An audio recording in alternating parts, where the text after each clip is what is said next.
Dr. Timothy Peichel, author of Solving the Procrastination Puzzle, 2013, What if I told you procrastination isn't always bad? In fact, what if procrastination could be one of the most powerful productivity tools you'll ever use?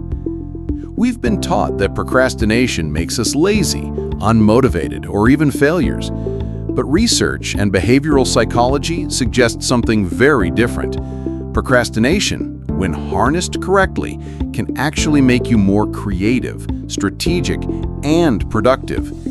This is what I call mastering productive procrastination. But how? And how do you turn something that feels like a weakness into an advantage? Let's explore. The myth of procrastination. Most of us believe we procrastinate because we lack discipline. But in reality, procrastination is often an emotional regulation problem, not a time management problem. Dr. Timothy Peichel, author of Solving the Procrastination Puzzle, 2013, explains that we procrastinate to avoid negative emotions tied to a task. Things like boredom, anxiety, confusion, or even perfectionism. Instead of facing those uncomfortable feelings, we escape into easier activities.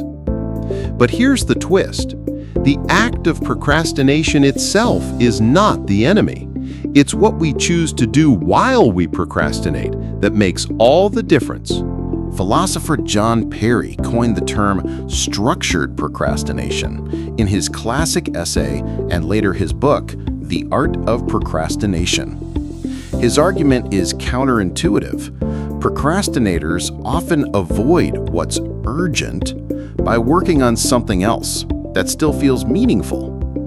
For example, you might avoid a daunting 20-page report, but in the meantime, you clean your entire kitchen, organize your files, or even draft a smaller article. The key insight here is that procrastination can push you into doing valuable tasks, just not the one you originally planned. Chris Guillebeau, in his essay on structured procrastination, Year of Mental Health 2024, illustrates how people often prioritize smaller but productive tasks over the major ones they dread, building momentum and creating progress in unexpected ways. So instead of fighting procrastination, the goal is to channel it. Before I give you a simple system you can start using today, let's open up another idea. Creativity thrives on procrastination. Research by organizational psychologist Adam Grant in his book Originals 2016 shows that people who deliberately delay finishing tasks often come up with more creative and innovative ideas. Why?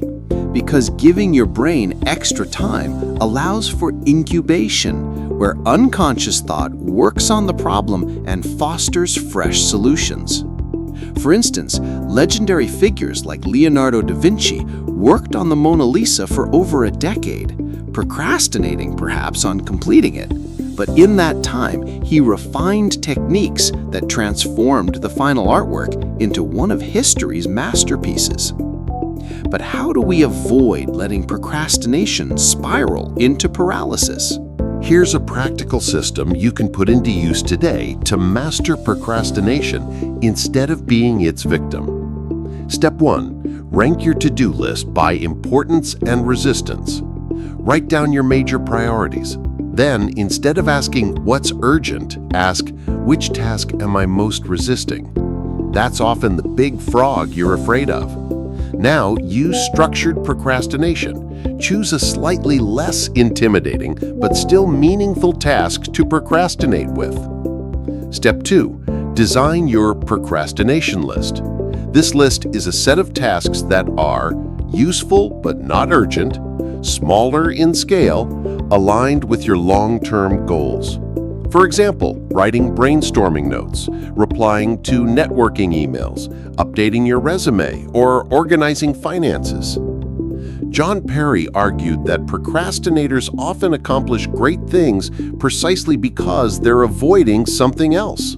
When you feel the urge to procrastinate, instead of doom scrolling on social media, redirect yourself into the procrastination list. Step 3. Practice creative delay. If you're working on something that requires innovation, like writing a pitch, crafting a design, or solving a complex problem, use procrastination as a strength.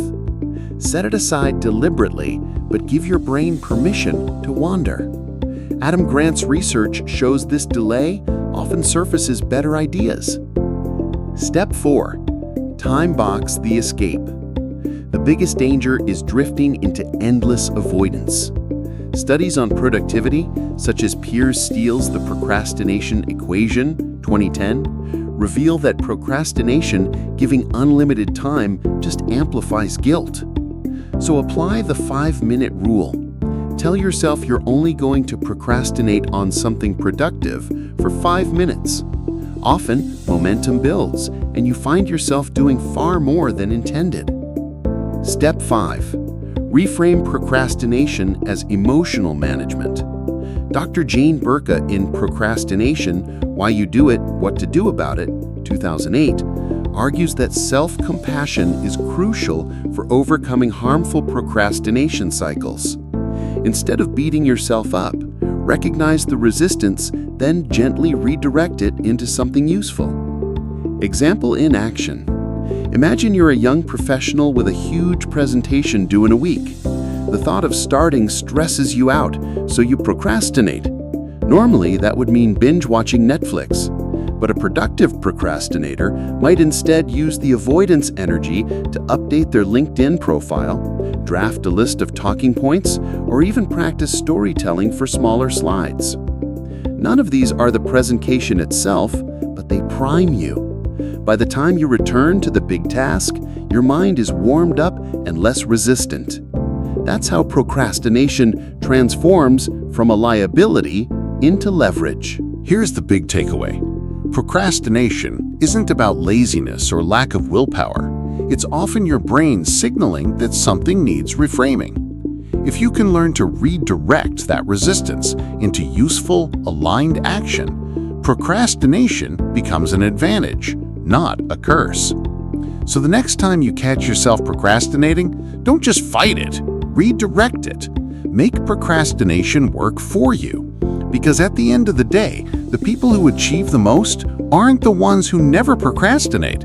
They're the ones who procrastinate productively. Subscribe to this channel to learn about these informative subjects. Thanks for watching. Have a great rest of your day.